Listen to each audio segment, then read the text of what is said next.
Hola, mi querido amigo. ¿Estás listo para escuchar una historia que te hará creer, una vez más, en la justicia inquebrantable y en la fuerza indomable del espíritu humano?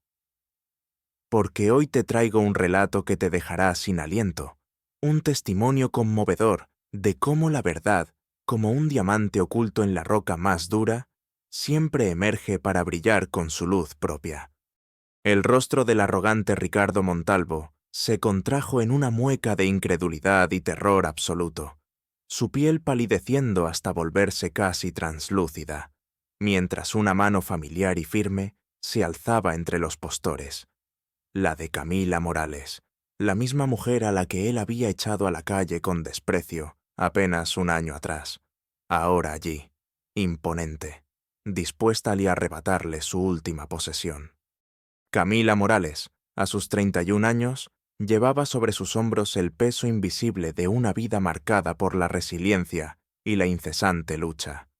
No era un peso de oro, sino el de la responsabilidad silenciosa, el de la ausencia perpetua de sus padres, fallecidos en un accidente años atrás, dejándola a cargo de su abuela y su hermana menor, y el de la promesa tácita de cuidar a cada fibra de su familia. Su abuela, Elena, una anciana de sonrisa cansada y manos temblorosas por la artritis, pero de espíritu inquebrantable, era su faro. Y su hermana menor, Liliana, una joven promesa en el Conservatorio de Música, era su razón para persistir. Para muchos, en la exclusiva urbanización El Pinar, donde había residido toda su vida, Camila era poco más que una figura decorativa en el fondo, una extensión de su humilde familia de jardineros y cocineras que servían hasta los ricos.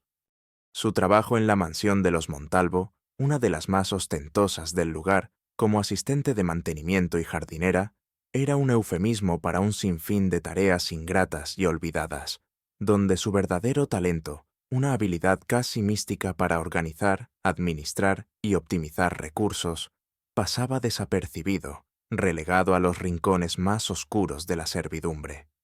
Se levantaba cada mañana antes del alba, cuando la mansión de los Montalvo aún dormía bajo un velo de silencio opulento.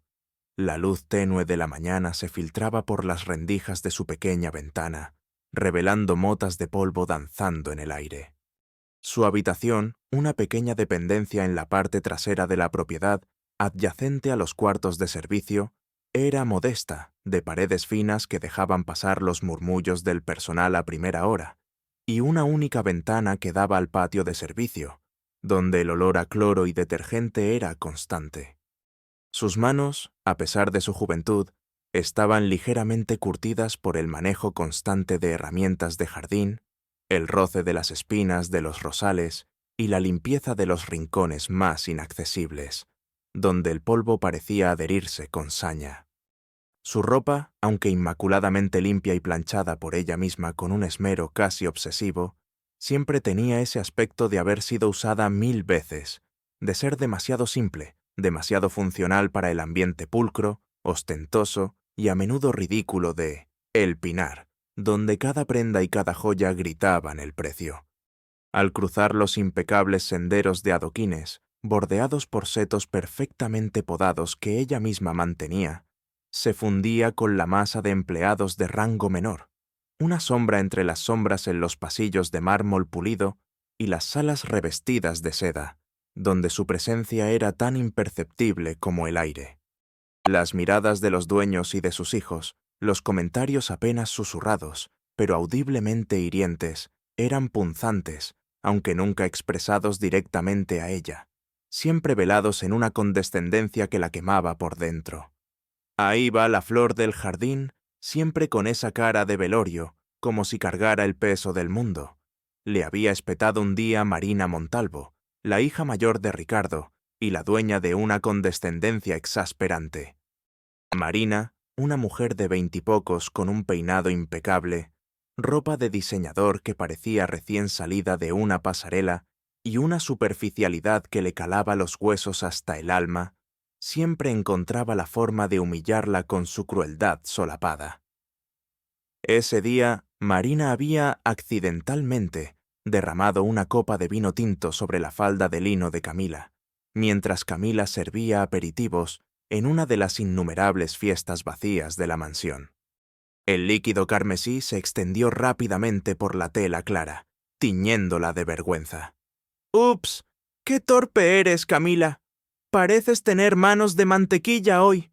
Pero no te preocupes, estoy segura de que con tus habilidades de limpieza podrás quitar esa mancha, ¿verdad? O quizás debas buscar un trabajo donde no arruines la ropa de la gente. Ja, ja, ja. Es tan descuidada. La risa, cruel y hueca, resonó en el amplio salón, mezclándose con el sonido de las copas, y varios de los invitados que presenciaron la escena desviaron la mirada, incómodos o quizás cómplices en su silencio, temerosos de caer en desgracia con los Montalvo. Camila sintió un rubor de vergüenza subir por su cuello, el frío de la mancha calándole la piel, pero más aún, el ardor de la humillación, esa herida invisible que no cicatrizaba. Su puño se apretó casi imperceptiblemente debajo de la bandeja de plata, las uñas clavándose en su palma. Aguanta, Camila, solo aguanta. Por Liliana, por la abuela, por el recuerdo de mis padres que siempre me enseñaron la dignidad del trabajo. Se repetía, una letanía silenciosa en su mente. La bilis le subía por la garganta, pero la controló con un esfuerzo sobrehumano, manteniendo una sonrisa profesional y vacía en sus labios. Sus ojos, sin embargo, brillaban con una promesa silenciosa, una chispa de fuego que nadie pudo ver. En una ocasión, durante una reunión de planificación de un evento de caridad, uno de esos donde los Montalvo buscaban más el reconocimiento social que la ayuda real, Camila había propuesto una solución ingeniosa y de bajo costo para la logística de los invitados, una que optimizaba rutas de transporte, minimizaba el desperdicio y ahorraba una suma considerable en catering. Su idea, basada en su conocimiento profundo de la propiedad, sus proveedores locales y el movimiento de la gente, habría beneficiado enormemente a la causa benéfica que los Montalvo decían apoyar, liberando fondos para los necesitados. Pero mientras exponía su plan con una pasión contenida, su voz vibrando con la lógica y la eficiencia, Ricardo Montalvo, el patriarca de la familia y el dueño de la mansión, un hombre de cabello plateado peinado hacia atrás con gomina y una mirada altiva que siempre la hacía sentir insignificante, la interrumpió con un gesto desdeñoso de su mano enjollada.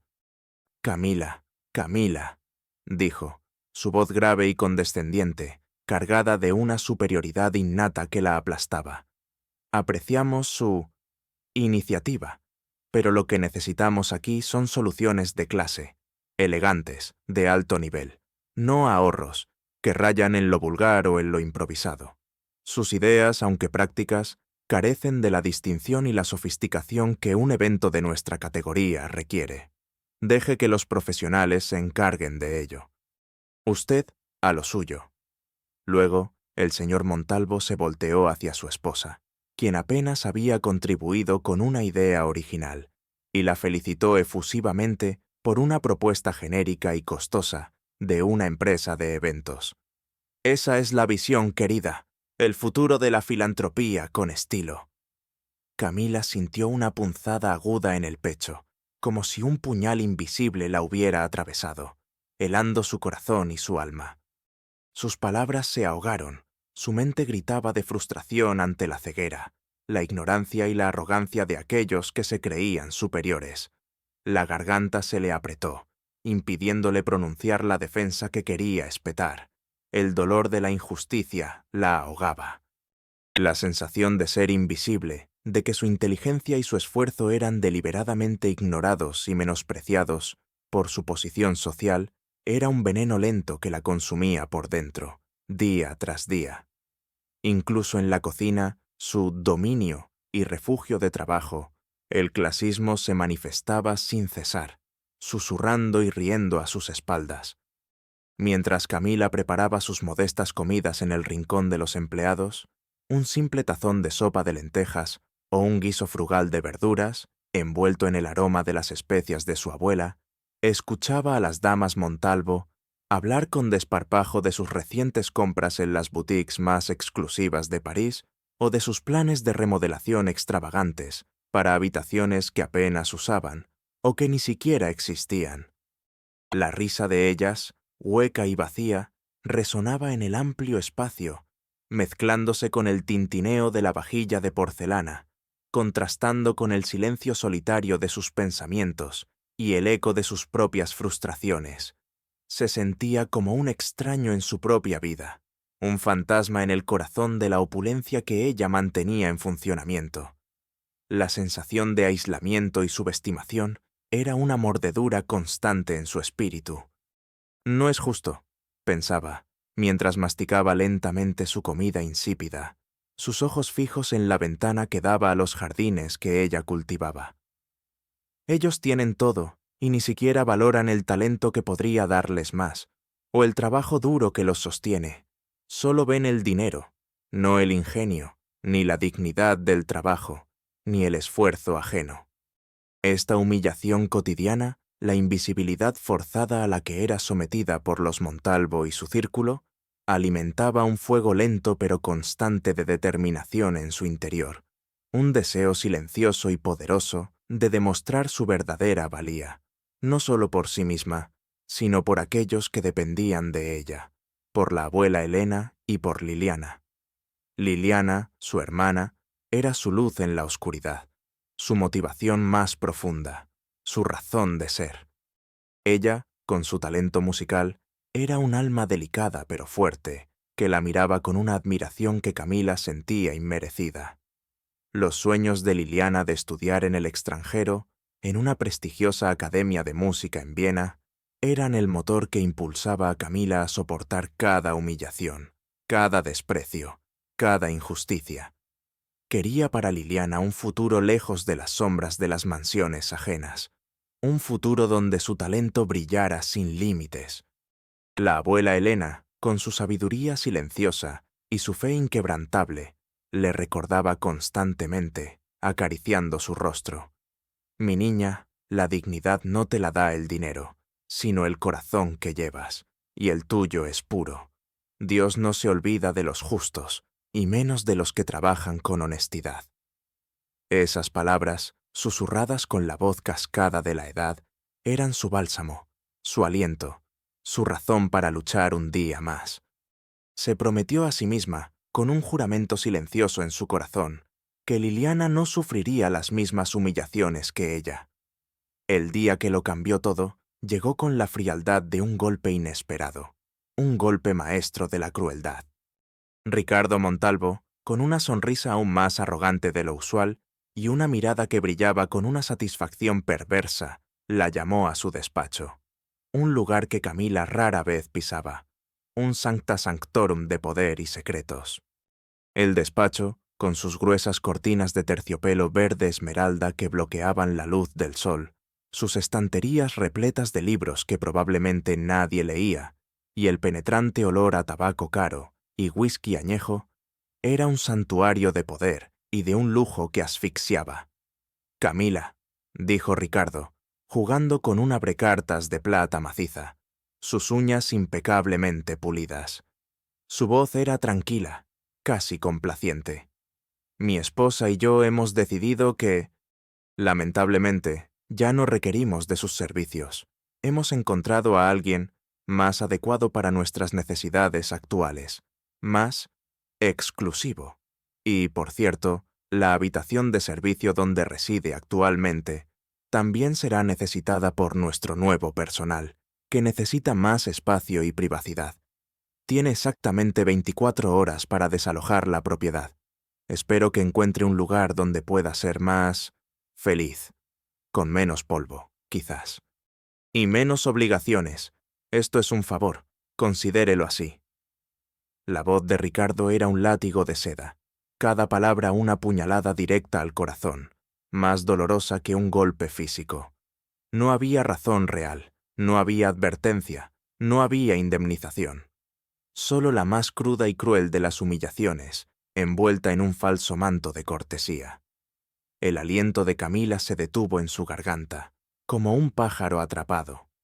Su mente se nubló, El mundo a su alrededor comenzó a girar, los muebles del despacho pareciendo bailar en un torbellino.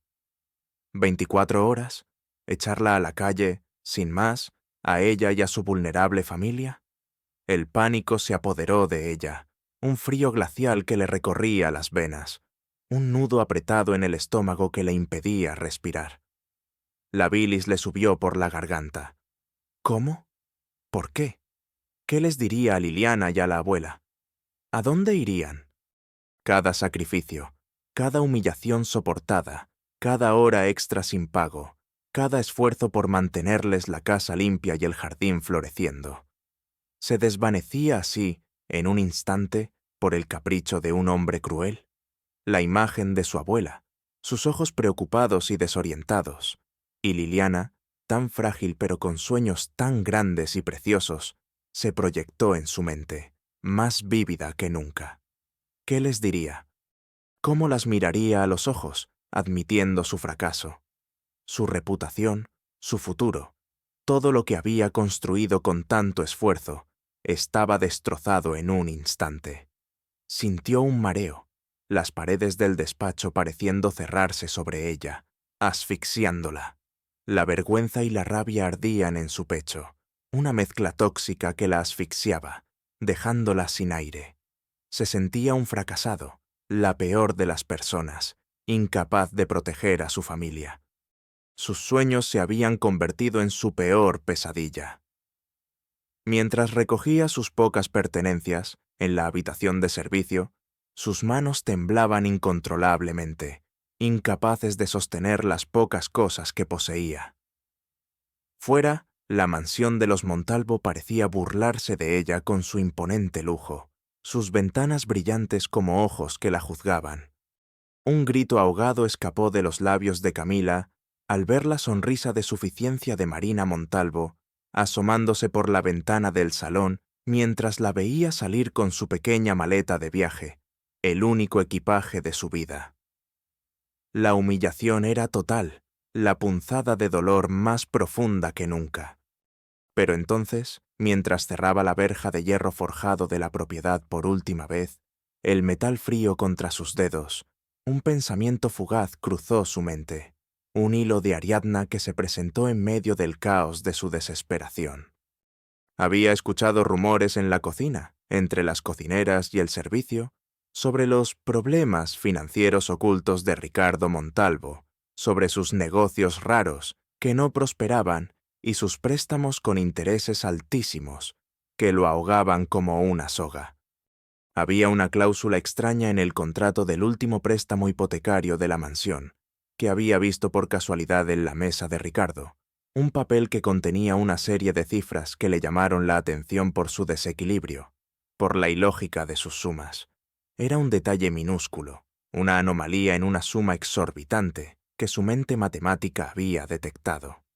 Su mente, entrenada para encontrar la eficiencia y la lógica en los sistemas, había notado el desbalance en ese momento, pero lo había descartado como un error sin importancia para ella, un error de los ricos que ella no entendería. Ahora, ese pequeño detalle, esa discrepancia matemática, se convirtió en una chispa de esperanza, una luz tenue en la oscuridad. La semilla del cambio había sido sembrada, abonada por el dolor visceral de la injusticia y la promesa de una venganza. «Esto no se va a quedar así, Ricardo Montalvo», murmuró Camila, su voz apenas un susurro, arrastrada por el viento, pero su determinación ya era una llama ardiente e inextinguible en su corazón.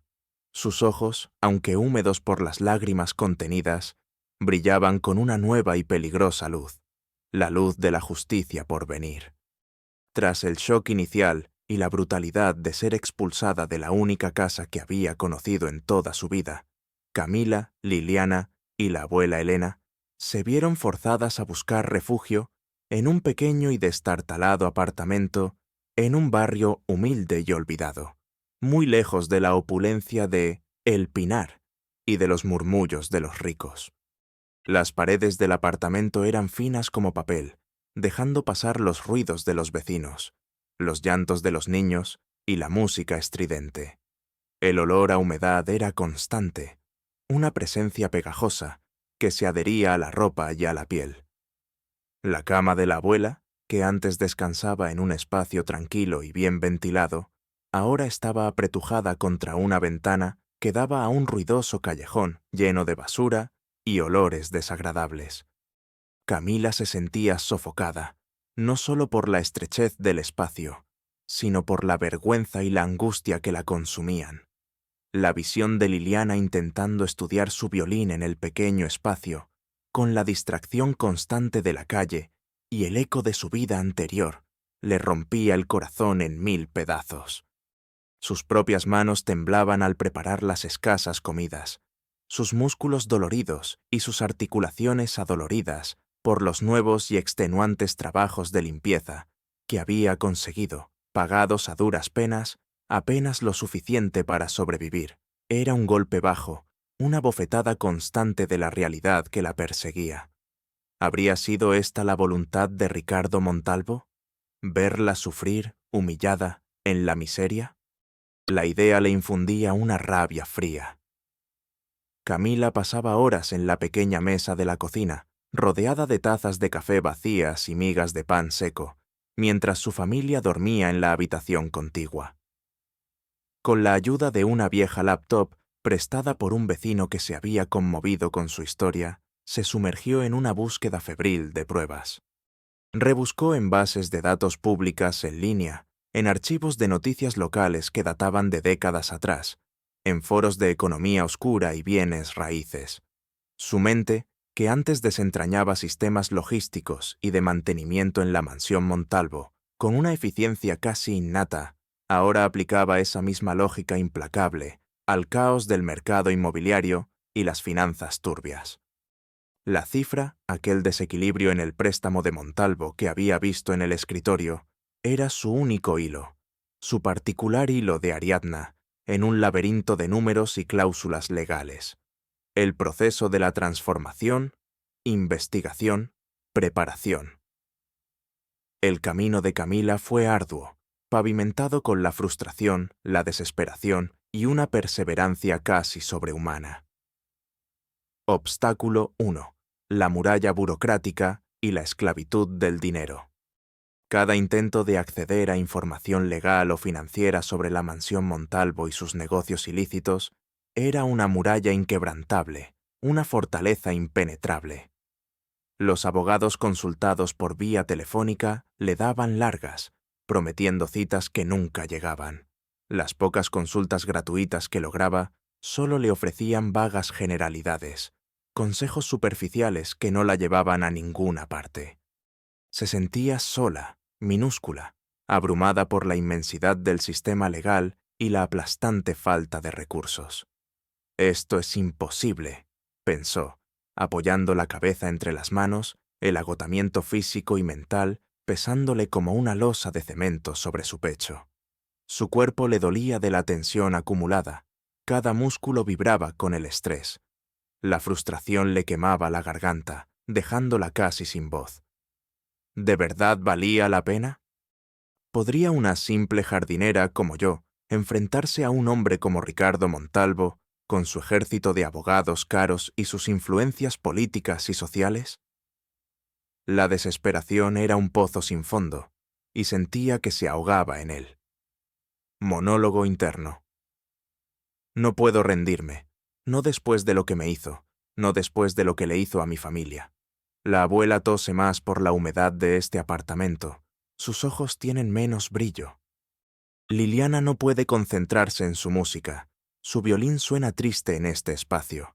Tengo que encontrar la forma. Tengo que ser más inteligente que ellos, más astuta, más implacable. No se trata solo de la casa, se trata de mi dignidad, de la dignidad de mi familia, de cada momento en que nos hicieron sentir menos. ¿Pero cómo? ¿Con qué? No tengo dinero, no tengo contactos, no tengo poder. Solo tengo mi mente y mi furia. Pero la furia puede ser un buen motor, ¿no? Una fuerza que te impulsa. Si logro conectar estas piezas, si logro entender cómo se endeudó hasta el cuello, podré encontrar una grieta. Una sola grieta es todo lo que necesito. Su mirada se posó en un viejo libro de economía que había encontrado en una librería de segunda mano, sus páginas desgastadas pero llenas de conocimiento. Decidió que la biblioteca sería su nueva escuela. Superando. Obstáculo 1. El encuentro con Doña Rosa y el inicio del aprendizaje. Una tarde, mientras Camila limpiaba los estantes polvorientos de una biblioteca pública para ganar unos pesos extras, con el agotamiento pesándole en los párpados y la mente divagando en números, una voz amable pero firme la sacó de sus pensamientos. Era Doña Rosa, una anciana de cabellos plateados, recogidos en un moño impecable, vestida con modestia pero con una elegancia innata, que había sido una reconocida abogada de derechos civiles y empresariales en sus años de juventud. Doña Rosa, quien era una asidua visitante de la biblioteca y una observadora perspicaz, había notado a Camila en varias ocasiones, siempre con sus cuadernos llenos de números y diagramas económicos, estudiando con una intensidad sorprendente para una simple empleada de limpieza. Camila, avergonzada por su apariencia cansada y sus manos con restos de polvo, intentó ocultar sus apuntes. «No se preocupe, mi querida», dijo doña Rosa, su voz suave como una brisa de verano, su sonrisa maternal. «He visto su tenacidad, y he visto lo que usted estudia. No parece que esté limpiando precisamente el polvo, ¿verdad? Esas ecuaciones no son para la limpieza». Una sonrisa de complicidad se dibujó en sus labios. Camila, sorprendida y conmovida por la comprensión, le contó su historia, sus ojos llenos de lágrimas contenidas que amenazaban con desbordarse. Doña Rosa escuchó con atención, su mirada volviéndose grave al escuchar el nombre de Ricardo Montalvo. «Ah, Montalvo, un tiburón sin escrúpulos. Conozco su tipo, siempre buscando el beneficio a costa de los demás, pisoteando a quien sea necesario. Pero también conozco sus debilidades, su soberbia es su mayor talón de Aquiles». Doña Rosa ofreció a Camila no dinero, sino algo mucho más valioso, su vasto conocimiento en derecho financiero, bienes raíces y estrategias legales, sus valiosos contactos en el mundo legal y financiero, y su inquebrantable sabiduría. «Ven a mi casa cada tarde, después de tus trabajos. Te enseñaré a leer entre líneas, a encontrar los fantasmas en los números, a desenmascarar a los buitres que se alimentan de la desesperación ajena. Te enseñaré a pelear en su propio terreno, con sus propias armas». Esa noche, Camila no durmió. Había encontrado una mentora, un faro en su oscuridad. La chispa de esperanza se había convertido en una llama. El tesoro oculto. Emerge, el cerebro financiero de Camila. Bajo la tutela experta de doña Rosa, el talento oculto de Camila para los números y las finanzas, su intuición casi sobrenatural para desentrañar sistemas complejos y detectar anomalías, floreció como una flor en el desierto. Resultó que Camila poseía una memoria fotográfica excepcional para las cifras, los detalles contractuales y las estructuras financieras, una habilidad que había desarrollado inconscientemente al revisar facturas y presupuestos en la mansión Montalvo. Además, su mente podía visualizar complejas redes financieras, como si fueran intrincados mapas, detectando desequilibrios y debilidades donde otros solo veían informes opacos y montañas de papel. Doña Rosa estaba asombrada, sus ojos brillando con una admiración genuina. «Camila, eres un prodigio. Ves patrones donde los expertos financieros solo ven caos. Tu mente es una máquina de precisión. Esto es un don, mi querida, un don invaluable. Con esto, podemos destruir a Montalvo y a su red de mentiras». Camila, asombrada por la revelación de su propio poder, se dio cuenta de que lo que ella consideraba una simple manía por el orden y los números era en realidad un superpoder. Se sentía empoderada, una fuerza latente que finalmente había encontrado su cauce, una marea imparable. Investigación profunda y la red oculta de Montalvo. Camila y doña Rosa se sumergieron en una investigación exhaustiva y sigilosa. Descubrieron que Ricardo Montalvo no solo era un hombre arrogante, sino que sus finanzas estaban al borde del colapso, debido a una serie de malas inversiones en el extranjero, esquemas piramidales fallidos y un ambicioso, pero catastrófico, proyecto inmobiliario que había consumido su fortuna. Su mansión, el símbolo de su estatus y su orgullo, estaba hipotecada hasta el cuello, con un préstamo a un interés exorbitante de un prestamista privado de dudosa reputación. La cláusula que Camila había anotado en aquel papel, aquella cifra desequilibrada, era una señal clara de que el préstamo estaba estructurado de forma predatoria, con una fecha de vencimiento acelerada en caso de un mínimo impago o incumplimiento. Montalvo, en su soberbia y avaricia, había sido engañado por su propia codicia, cayendo en su propia trampa. La mansión, al parecer, estaba a punto de ser embargada y subastada por sus acreedores. Una ironía cruel del destino. Un golpe de fortuna para Camila, si es que así se le podía llamar a la justicia. Obstáculo 2. La infiltración y el archivo secreto. Necesitaban pruebas irrefutables del verdadero estado financiero de Montalvo y de sus negocios ilícitos.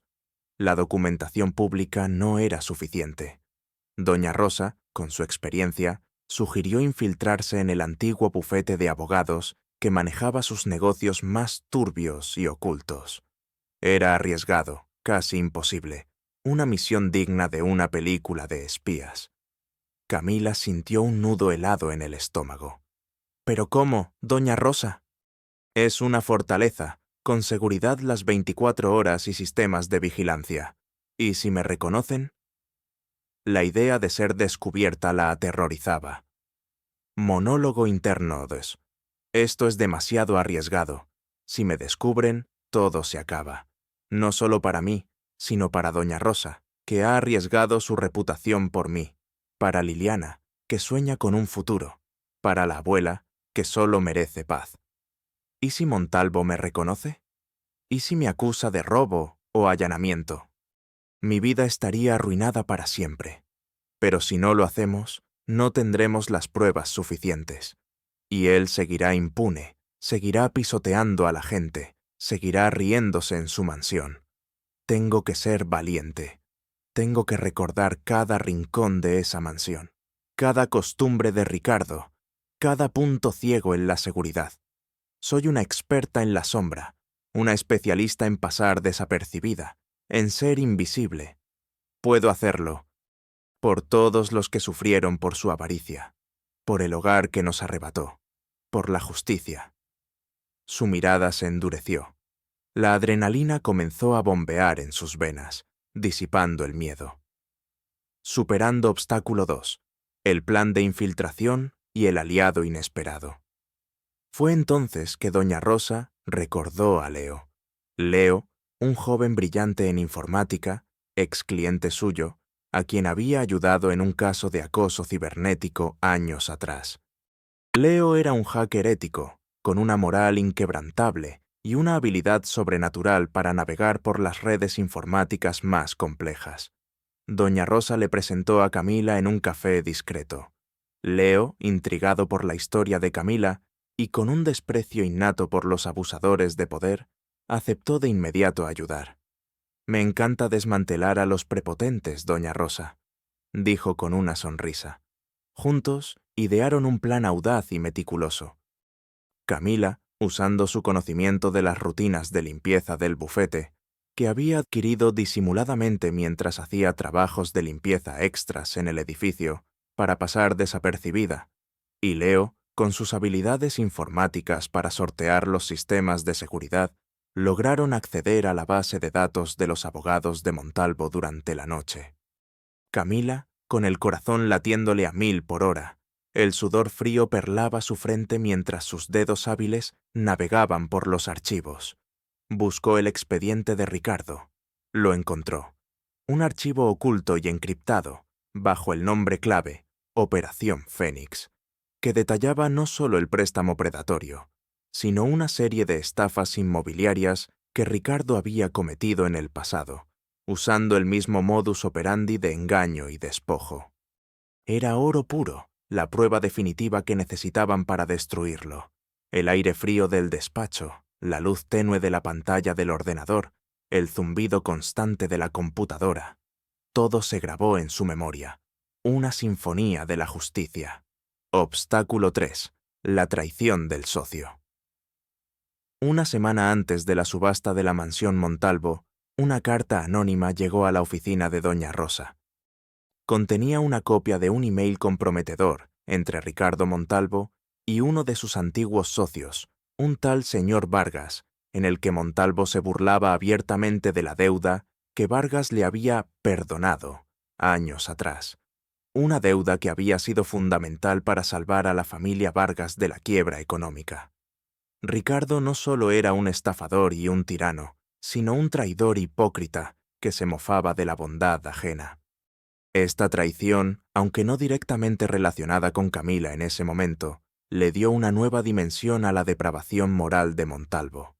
La venganza de Camila se extendió más allá de sí misma. Ahora era por todos los que habían sido pisoteados por Ricardo. Monólogo interno. 3. Este hombre no tiene límites. No solo me humilló a mí, me echó a la calle y se burló de mi sufrimiento, sino que ahora se burla de la bondad de otros. Deuda perdonada, dice, con desprecio. ¡Qué infamia! ¡Qué bajeza! Esto no es solo por mí, es por todos los que han sido pisoteados por gente como él, por los que han sido engañados y traicionados. Debemos exponer cada una de sus mentiras, cada una de sus vilezas. Esto lo hará caer más bajo que nunca, más de lo que jamás imaginó. Pero, ¿quién es el señor Vargas? ¿Podría ayudarnos? ¿Podría esta traición ser la última pieza del rompecabezas? La furia de Camila se templó con una curiosidad estratégica, una chispa de genialidad.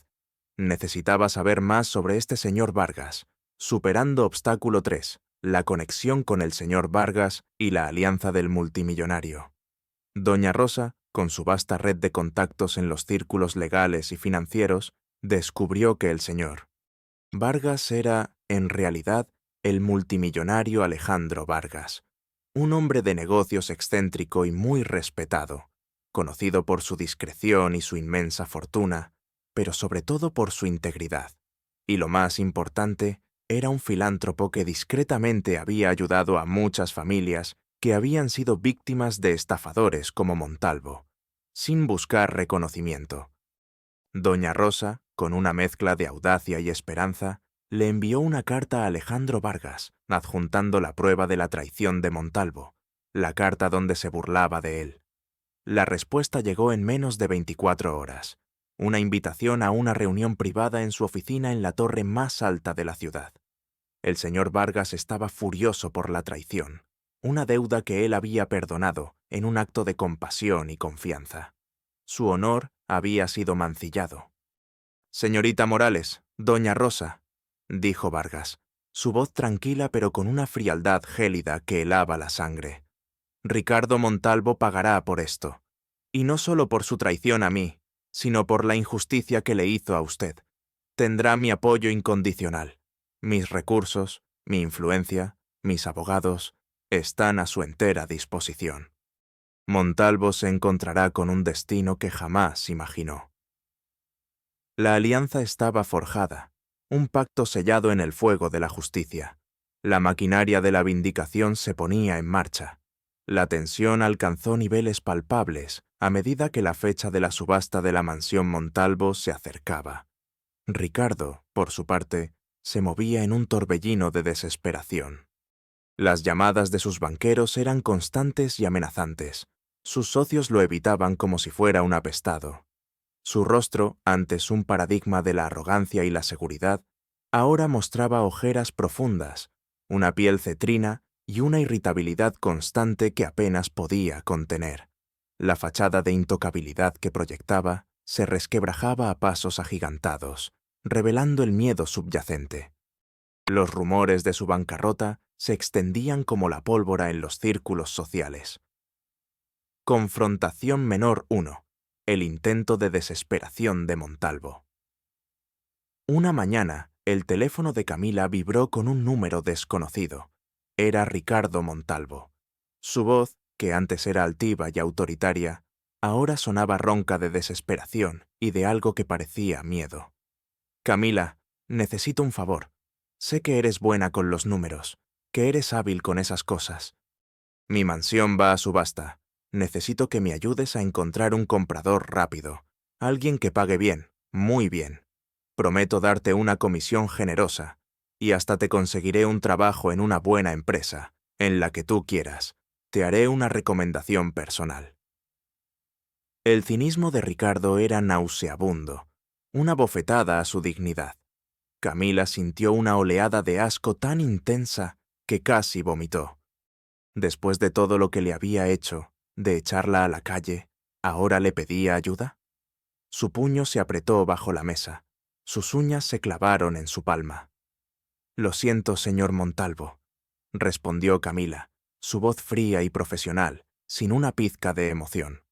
«Ya no trabajo para usted. Mis servicios profesionales están dedicados a causas más nobles, y no estoy interesada en sus asuntos financieros. Le sugiero que contrate a un verdadero profesional si es que le queda algo de dinero para ello, o si alguien más quiere trabajar para un tramposo». La rabia en la voz de Ricardo al otro lado de la línea fue palpable, un rugido ahogado. «Maldita sea, Camila. Te arrepentirás de esto. Vas a pagar por esto». Cortó la llamada abruptamente. Camila sintió un temblor en sus manos, pero también una satisfacción amarga y profunda. Era el primer signo de su vulnerabilidad real y de su descenso. Confrontación menor 2. El encuentro con Marina. Un día, mientras Camila, ahora vestida con un atuendo discreto pero elegante, un traje pantalón de corte impecable que le sentaba como un guante, acompañaba al señor Vargas a una reunión de inversores de alto nivel, se topó con Marina Montalvo en el ascensor de un edificio corporativo. Marina, con su habitual aire de superioridad, la miró de arriba abajo con desprecio, sus ojos escaneando su ropa en busca de alguna imperfección. «¿Pero qué haces tú aquí, Camila? ¿Estás limpiando los baños de esta torre? Espero que al menos te paguen más por tu esfuerzo en un lugar tan lujoso». Su voz era un susurro burlón, cargado de veneno. Camila, con una sonrisa serena que no llegó a sus ojos, pero que transmitía una confianza inquebrantable, respondió: «No, señorita Montalvo. Estoy aquí en una reunión de negocios con el señor Vargas. Asuntos que usted, quizás, no entendería. La vida da muchas vueltas, ¿no cree?». La mención del señor Vargas y el tono de autoridad tranquila de Camila hicieron que la sonrisa de Marina se desdibujara. Su rostro, al principio petulante, mostró una pizca de sorpresa, de incomodidad, luego de una creciente inquietud. Ella, siempre tan segura de sí misma, se sintió descolocada, su mundo tambaleándose. Camila sintió un pequeño triunfo, una confirmación de que estaba en el camino correcto. Monólogo interno de Camila. Saben que estoy cerca. Pueden sentirlo, como perros olfateando el miedo. La desesperación los está consumiendo por dentro. Pero no saben cómo, ni por qué. Creen que soy la misma Camila de antes, la que podían pisar y humillar a voluntad. Pero me han subestimado por última vez. Tengo miedo, sí, miedo a que algo salga mal en el último momento. Miedo a las repercusiones, miedo a que mi familia sufra de nuevo. Pero mi determinación es más grande, más fuerte que cualquier temor. Esta es mi oportunidad, la única. Por cada lágrima de la abuela, por cada sueño que Liliana tuvo que aplazar, por cada humillación que soporté en silencio en esa mansión. Ricardo, esta vez, pagarás por todo, por cada pequeña injusticia. Tu caída será tan espectacular como tu ascenso». Su corazón latía con fuerza, un redoble de tambores de guerra que resonaba en sus oídos. La sala de subastas de la prestigiosa Casa Christie's Un espacio imponente de paredes de cristal con vistas panorámicas a la ciudad rebosaba de una tensión casi eléctrica. No era una subasta cualquiera, era el evento del año en el mundo inmobiliario de lujo, y el plato fuerte era, irónicamente, la mansión de Ricardo Montalvo en El Pinar, el colmo de la ironía. La atmósfera era tan densa que casi se podía cortar con un cuchillo de mantequilla. En el centro del salón, con una expresión demacrada y sudorosa, Ricardo Montalvo, acompañado por una Marina pálida y silenciosa, intentaba proyectar una calma que no sentía. Su cuerpo temblaba ligeramente. Sus ojos, inyectados en sangre por las noches sin dormir, buscaban desesperadamente entre la multitud un postor generoso que lo salvara de la ruina inminente. Un ángel salvador. Sabía que la prensa susurraba sobre su inminente colapso financiero, y su reputación, antes impoluta, pendía de un hilo tan fino como un cabello. Su mundo se desmoronaba ante sus propios ojos. Sentado en el extremo de la sala, con una expresión gélida y analítica, estaba el señor Santiago Guzmán, el implacable prestamista privado que había ejecutado la hipoteca de Montalvo, un hombre conocido por su falta de piedad y su mirada de tiburón. Sus ojos, penetrantes como rayos láser, escudriñaban cada gesto de Montalvo, cada señal de desesperación, deleitándose en su agonía. A su lado, su equipo de abogados, sus rostros tensos y serios, revisaban sus tabletas, confirmando la gravedad de la situación de Ricardo, listos para cobrar hasta el último centavo. El subastador, un hombre corpulento de voz grave y resonante, inició la puja por la mansión Montalvo con un golpe seco de su martillo. El precio inicial era bajo, reflejando la urgencia de la venta y los rumores de problemas financieros que rodeaban a Ricardo. Ricardo se retorcía en su asiento, viendo cómo las ofertas apenas subían, insuficientes para cubrir sus deudas. Su desesperación era palpable, sus manos se apretaban en puños bajo la mesa. Los segundos parecían horas, cada latido de su corazón un tañido de campana. ¡A la 1! ¡A las 2! exclamó el subastador, con el martillo ya en alto, a punto de descender para el golpe final. El corazón de Ricardo se aceleró. Sus esperanzas se desvanecían como arena entre los dedos. De repente, una mano firme y decidida se alzó desde la parte trasera de la sala, deteniendo el martillo en el aire, un gesto de autoridad que cortó la respiración de todos. Un murmullo de asombro y confusión recorrió la sala, como una ola de sorpresa. Todos los ojos se giraron al unísono. Elena, la abogada de Camila, entró primero, su porte profesional y su rostro inexpresivo. Detrás de ella, Camila Morales, vestida con un traje hecho a medida, de un color azul profundo, simple pero de una elegancia sobria que realzaba su figura esbelta. Su cabello, antes recogido en una simple coleta para trabajar, caía ahora en suaves ondas sobre sus hombros, brillando bajo la luz. Su mirada, calmada pero con una resolución férrea, con una confianza que nunca le habían visto, era la de una mujer transformada, poderosa, y cerrando la entrada, con una presencia imponente que irradiaba poder y autoridad, el señor Alejandro Vargas, el multimillonario CEO de Vargas Enterprises. Su cabello blanco brillaba bajo la luz de los reflectores. La cara de Ricardo Montalvo se contrajo en una mueca de incredulidad, luego de furia incontrolable, su tez tiñéndose de un color púrpura oscuro. Marina, quien acompañaba a su padre, se levantó de un salto, sus ojos desorbitados, su boca abierta en una O de asombro. ¡Seguridad! ¡Saquen a esta intrusa! ¡Y a su abogada! ¡Y a este viejo metiche! ¡Esto es una subasta privada, Camila! ¡Eres una entrometida! ¿Cómo te atreves? Su voz era un gruñido ahogado, teñido de pánico y furia incontrolables. Pero el señor Vargas, sin inmutarse, alzó una mano con calma, un gesto que detuvo cualquier intento de intervención. No habrá necesidad de seguridad, joven Montalvo. Estamos aquí porque esta subasta privada es una oportunidad para que la justicia, finalmente, sea servida. y la señora Morales tiene todo el derecho de estar aquí, más que nadie. Su voz, profunda y resonante, silenció instantáneamente a todos los presentes, su autoridad innegable. Elena dio un paso adelante, colocando una pila de documentos sobre la mesa, justo frente a Ricardo y Marina. Los papeles, gruesos y llenos de sellos, parecían pesar una tonelada. Señor Montalvo, mi cliente, Camila Morales, ha sido víctima de sus abusos y de su despido injustificado hace un año, un acto de pura crueldad. Pero más grave aún, hemos reunido pruebas irrefutables de sus actividades ilícitas y de cómo la mansión que ahora se subasta fue obtenida mediante engaños, fraudes y maniobras financieras dudosas a lo largo de los años. Y, por cierto, el prestamista, el señor Guzmán, también debería revisar la documentación de su propio préstamo.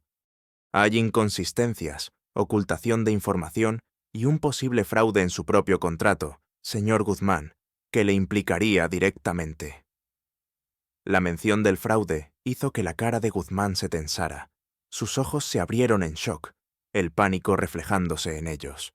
Ricardo y Marina palidecieron aún más, sus rostros ahora de un color ceniciento. Entonces, Camila dio un paso al frente, su figura esbelta pero imponente. Su voz, tranquila pero con una firmeza que sorprendió a todos, resonó en la sala. No era la Camila tímida y humillada de antes. Era una mujer renacida, llena de poder y propósito. Permítanme ilustrarles, a todos los presentes, la verdadera historia detrás de esta mansión, dijo, su voz clara y resonante, llena de una autoridad que no era solo dinero, sino sabiduría y verdad. Hace un año, el señor Montalvo me echó de mi casa, la única que conocí en mi vida, con 24 horas de antelación. Me humilló, me despreció, me trató como basura. Me dejó en la calle, a mí y a mi familia, sin un lugar a donde ir. Pero lo que no sabía es que, en su avaricia desmedida y su soberbia ciega, expuso sus propias debilidades. La mansión que se subasta hoy es el resultado de un préstamo predatorio, sí, pero también de una serie de estafas que el señor Montalvo ha cometido a lo largo de los años, con un patrón sistemático de engaño. Tengo las pruebas irrefutables y están aquí para que el mundo las vea. Con un gesto de la mano, Leo, quien se había posicionado discretamente junto a un proyector, conectó su propia tableta a la pantalla principal de la sala. Proyectó extractos de aquel archivo, Operación Fénix, diagramas de flujos de dinero ilegales que conectaban cuentas offshore, correos electrónicos comprometedores con instrucciones de ocultar fondos y, para el horror de Ricardo, la carta donde se burlaba abiertamente de la deuda perdonada por el señor Vargas. La evidencia era contundente, irrefutable. Las cifras, los nombres, las fechas, todo estaba ahí, expuesto a la luz. Un ingeniero de Global Tech, con el rostro en blanco y los ojos desorbitados, murmuró con voz entrecortada. «Por Dios, es tan obvio ahora, todo encaja». La sala se llenó de susurros, de jadeos de asombro y de exclamaciones de indignación. Revelación de su talento. Camila hizo una pausa, sus ojos fijos en Ricardo Montalvo, una mirada que transmitía una mezcla de dolor pasado y triunfo presente. Y ahora, la parte que el señor Montalvo creyó que nunca entendería. Cambió la pantalla a un análisis financiero complejo, desglosado de forma que hasta un neófito pudiera entenderlo. Explicó, con una elocuencia pasmosa y una precisión asombrosa, cómo el préstamo de Montalvo era una trampa mortal, cómo sus inversiones habían sido parte de un fraude piramidal que se desmoronaba, y cómo su supuesta fortuna se había desvanecido mucho antes de la ejecución de la hipoteca, siendo solo una fachada. Mi mente, que ustedes consideraron inútil y simple, pudo ver los patrones ocultos en sus números, la red de engaños, los que ustedes no quisieron ver o no pudieron, cegados por la avaricia. Su voz resonó con una autoridad innegable. Reacciones en tiempo real. Ricardo Montalvo. Su reacción fue un descenso en espiral, de la furia inicial, donde intentó gritar a los presentes: «¡Seguridad! ¡Saquen a esta intrusa! Es una conspiración, un chantaje, son puras mentiras». Pasó a la incredulidad total. Su mandíbula temblaba incontrolablemente, un tic nervioso. Cuando Camila presentó la evidencia irrefutable, la palidez cubrió por completo su rostro. Sus ojos se inyectaron en sangre y se hincharon. Intentó una vez más interrumpir, balbucear: «Esto es una calumnia, mentiras, un fraude. No tiene pruebas que valgan. Yo soy Ricardo Montalvo». Pero su voz se quebró por completo. Se volvió un chillido patético, y su cuerpo entero temblaba sin control, víctima de un pánico incontrolable que lo devoraba. El sudor frío le perlaba la frente y goteaba sin cesar por sus sienes, cayendo sobre su impecable camisa de diseñador, manchándola. Se sentía atrapado, acorralado, expuesto sin piedad ante el mundo. Su imagen de hombre de negocios pulcro y poderoso se hizo añicos por completo. Marina Montalvo. Su expresión pasó de una arrogancia inicial y un aburrimiento displicente a un shock total, y luego a un terror abyecto que la petrificó. Sus ojos se abrieron desmesuradamente, sus pupilas dilatadas por el horror. Intentó levantarse, quizás para abalanzarse sobre Camila en un arrebato de furia, pero uno de los discretos guardaespaldas de Vargas la detuvo con una mano firme en el hombro, con un gesto imperceptible. «No es cierto. Ella es una empleada, una don nadie, una insignificante, un impostor. Es un engaño, papá. Todo es una farsa». Su voz era un chillido histérico y agudo, carente de toda autoridad, llena de desesperación. Buscaba una salida, una negación, cualquier cosa que la salvara de la ignominia que la consumía. Las lágrimas brotaron de sus ojos, no de tristeza o arrepentimiento, sino de pura furia, frustración y humillación. Señor Santiago Guzmán, el prestamista.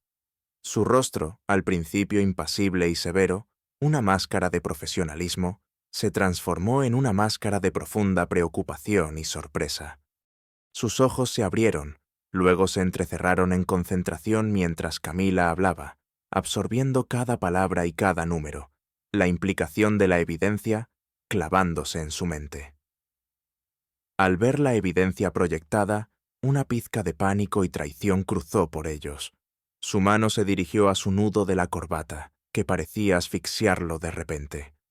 Miró a sus propios abogados, quienes asintieron con la cabeza, confirmando que la situación era grave y que Montalvo los había metido en un problema legal. Había sido engañado por Montalvo, y ahora su reputación y sus negocios también estaban en riesgo. La furia silenciosa crecía en su mirada. Otros miembros de la junta y espectadores. Un murmullo ahogado se convirtió en un coro de susurros asombrados, luego en exclamaciones de sorpresa y finalmente en gritos de indignación. Algunos se cubrieron la boca con las manos, otros se levantaron de sus asientos. Los ojos de todos estaban muy abiertos, fijos en Camila, luego en los Montalvo, luego en la pantalla, siguiendo el hilo de las revelaciones. La incredulidad inicial se mezclaba con una revelación impactante, luego con la vergüenza por los Montalvo, y finalmente a un respeto abrumador por Camila. Los flashes de las cámaras de los periodistas, que habían estado registrando el evento, se dispararon sin cesar, sus destellos iluminando el drama en un espectáculo de luz y sombra. El cambio de poder. En ese instante, la dinámica de poder en la sala se invirtió por completo. Ricardo y Marina Montalvo, antes intocables y omnipotentes, se habían convertido en parias, expuestos y ridiculizados ante la élite de la ciudad. Camila, la humilde jardinera, la expulsada, se alzó como la salvadora de la verdad y la justicia, con el apoyo inquebrantable de un multimillonario. El subastador, visiblemente nervioso y con el sudor escurriendo por su frente, tosió y preguntó con voz temblorosa: «Entonces, ¿hay alguna oferta por la mansión del señor Montalvo? ¿Alguna oferta final? Camila sonrió, una sonrisa pequeña, llena de una satisfacción serena, pero con un brillo de acero en sus ojos. Su voz, firme y resonante, llenó el silencio. Sí, hay una oferta. El señor Alejandro Vargas y yo, bajo el nombre de la Fundación Raíces y Horizontes, ofrecemos el doble del precio base establecido. Y por cierto, señor subastador, añadió Camila, girándose hacia Ricardo Montalvo con una mirada helada, declaro formalmente que esta mansión es ahora de mi propiedad. Un jadeo colectivo recorrió la sala. Ricardo y Marina la miraron con horror absoluto, sus rostros desencajados, la sangre abandonándolos por completo. El martillo del subastador cayó con un golpe seco y final, sellando el destino de los Montalvo. El caos se desató en la sala de subastas. Las voces de los periodistas se alzaron. La noticia de la compra de la mansión y de las revelaciones de fraude se extendió como un incendio forestal por la sede de Montalvo Holdings, y de ahí a los medios de comunicación del país. Los Montalvo fueron dejados solos en el centro del salón.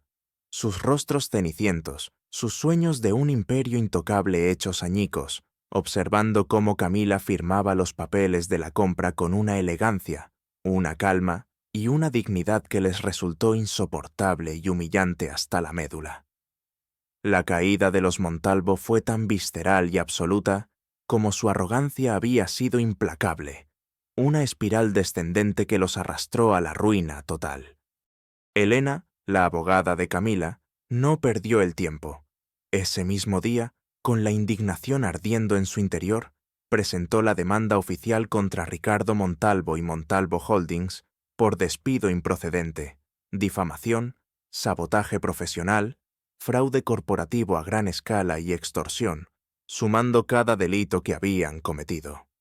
La evidencia era abrumadora. Los meticulosos análisis financieros de Camila, los registros de llamadas amenazadoras de Ricardo que ella había grabado en secreto, los testimonios de exempleados oprimidos y maltratados, y las propias admisiones de Ricardo en su correspondencia con sus socios, todo presentado de forma contundente. El apoyo del señor Alejandro Vargas fue crucial, aportando recursos legales y financieros ilimitados, así como su influencia para acelerar el proceso de justicia. Ramificaciones legales y financieras.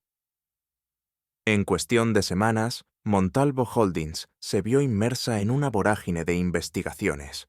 La Fiscalía abrió una investigación por fraude corporativo a gran escala y lavado de dinero, desenterrando años de ilegalidades. Otros clientes y socios de la empresa, al enterarse de la manipulación de contratos y de los fraudes, comenzaron a revisar sus propios acuerdos, descubriendo irregularidades similares que habían pasado desapercibidas. Las demandas se multiplicaron como una plaga, ahogando a los Montalvo en un mar de litigios. El valor de las acciones de Montalvo Holdings se desplomó en picada, borrando décadas de fortuna mal habida y engaños. Los bancos retiraron sus líneas de crédito, asfixiando a la empresa. Montalvo Holdings, una vez un pilar de la industria y sinónimo de lujo y poder, se vio obligada a declararse en bancarrota, un símbolo vergonzoso y público de su ruina moral y financiera. Ricardo y Marina se quedaron sin nada, absolutamente nada. Degradación personal de los Montalvo. Ricardo Montalvo, antes un magnate intocable, un hombre que parecía caminar sobre las aguas, se convirtió en una figura patética, un fantasma de lo que fue, reducido a la nada. Las cámaras de televisión lo captaban saliendo de los juzgados, encorvado, demacrado, su cabello plateado desaliñado y graso, su mirada vacía y perdida, hundida en la desesperación. Evitaba los flashes de los fotógrafos con una mano temblorosa. Ahora era un símbolo viviente de avaricia y deshonestidad para todo el país. Fabián, quien había intentado desesperadamente distanciarse de su padre y lavar su nombre, despojado de su estatus heredado, intentó encontrar un empleo en cualquier lugar, desde conserje hasta lavaplatos. Su nombre, antes una llave a cualquier puerta de la alta sociedad, ahora era tóxico en la industria, una marca de deshonor. Era rechazado una y otra vez. Su currículum, antes inflado y arrogante, ahora era un lastre de vergüenza y sospecha. Marina, incapaz de lidiar con la vergüenza pública y la pérdida de su estilo de vida, se refugió en el aislamiento y la depresión, su vida de lujos y superficialidad convertida en un amargo y doloroso recuerdo, su belleza marchita. Escena de la caída.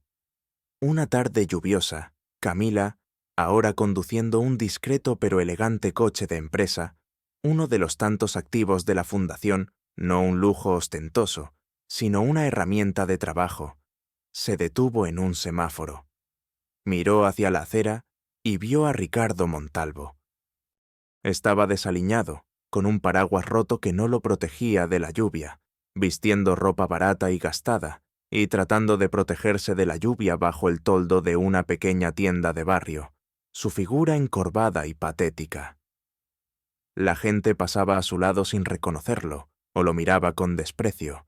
Algunos susurraban su nombre y se reían con sorna. Ricardo, desesperado y humillado, intentó hablar con una mujer que lo ignoró por completo, acelerando el paso. Intentó culpar a los demás, a Camila, al señor Vargas, al sistema, a su propia familia, pero nadie lo escuchaba. Sus palabras se perdían en el murmullo de la calle y la lluvia. Su mundo, construido sobre la arrogancia y la trampa, se había desmoronado por completo, dejándolo solo con la humillación, la miseria y el eco de sus propias burlas. Camila, observándolo desde el interior de su vehículo, envuelta en la calidez de su victoria silenciosa, sintió no triunfo, no venganza, sino una profunda y silenciosa confirmación de que la justicia, aunque lenta y dolorosa, siempre llega a su destino, y la dignidad siempre prevalece. El triunfo de Camila Morales fue tan resplandeciente como la injusticia que había soportado. No se quedó con la mansión Montalvo para sí misma, ni para vivir una vida de lujos vacíos. En cambio, con la visión y el propósito que la caracterizaban, la transformó en un faro de esperanza para la comunidad. Se convirtió en la sede principal de la Fundación Raíces y Horizontes, una organización benéfica dedicada a proporcionar viviendas dignas, asesoramiento legal gratuito y oportunidades educativas y laborales a familias desfavorecidas que, como la suya, habían sido víctimas de abusos o se encontraban en situaciones de vulnerabilidad extrema. La casa, antes un símbolo de opulencia desmedida y clasismo opresor, ahora era un bastión de solidaridad, un refugio para los necesitados. Los jardines que ella había cuidado con tanto esmero y amor, florecían ahora para todos, llenos de risas de niños que jugaban libremente y la paz de los ancianos que encontraban consuelo.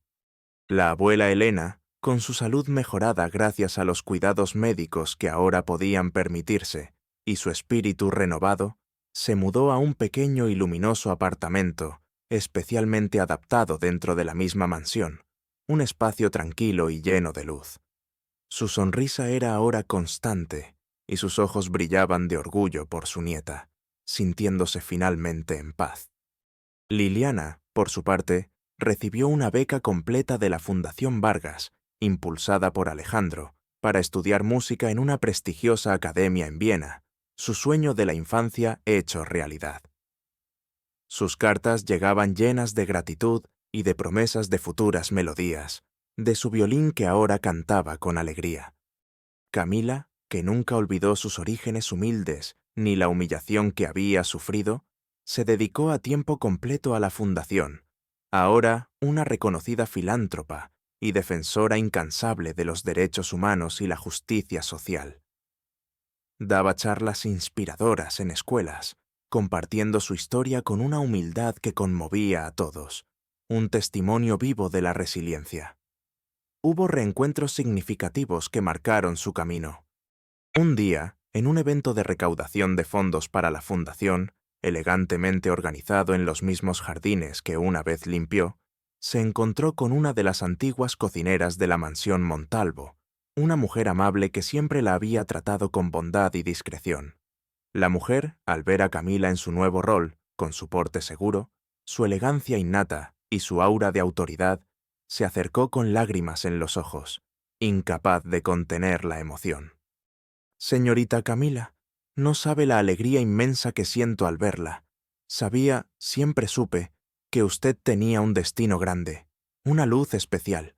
Gracias por todo lo que hace ahora». Camila la abrazó con calidez, sintiendo la conexión profunda con su pasado.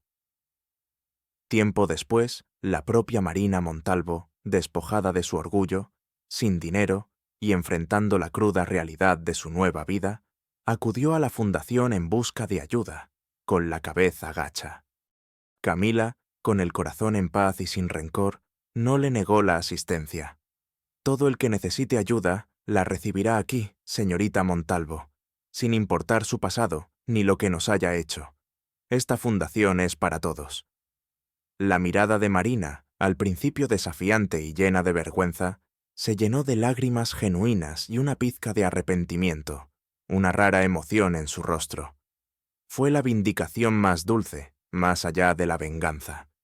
La vida de Camila era un testimonio vivo de que el carácter supera la riqueza, que la verdadera nobleza no se hereda, sino que se forja en la adversidad, y que la integridad es el activo más valioso.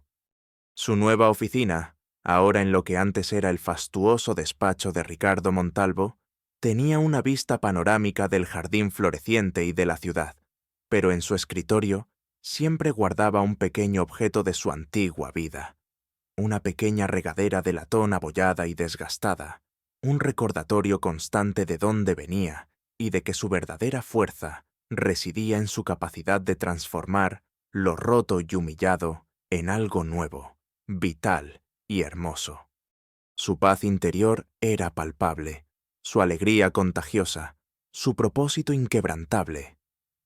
Había encontrado no solo éxito profesional y económico, sino una felicidad profunda al lado de su familia, y un propósito que trascendía los números y los contratos, un legado de justicia y esperanza para las futuras generaciones, demostrando que la dignidad siempre prevalece. Y así, mi querido amigo, la historia de Camila Morales se convirtió en un susurro de esperanza en cada rincón de la ciudad y más allá. Fue la prueba viva de que la dignidad humana no se compra ni se vende, de que la compasión es una fuerza más poderosa que la avaricia, y de que la perseverancia, esa obstinación silenciosa ante la adversidad, siempre encuentra su recompensa más justa. La integridad, el valor de las segundas oportunidades, y el hecho de que el verdadero valor de una persona reside en su carácter, no en su estatus ni en las apariencias. Camila, la que creyeron una simple jardinera, la que fue echada a la calle, no solo recuperó su dignidad, sino que construyó un imperio de bondad, demostrando que quien ríe al último, ríe mejor, y que a veces la casa que pierdes te abre la puerta a un mundo de posibilidades infinitas.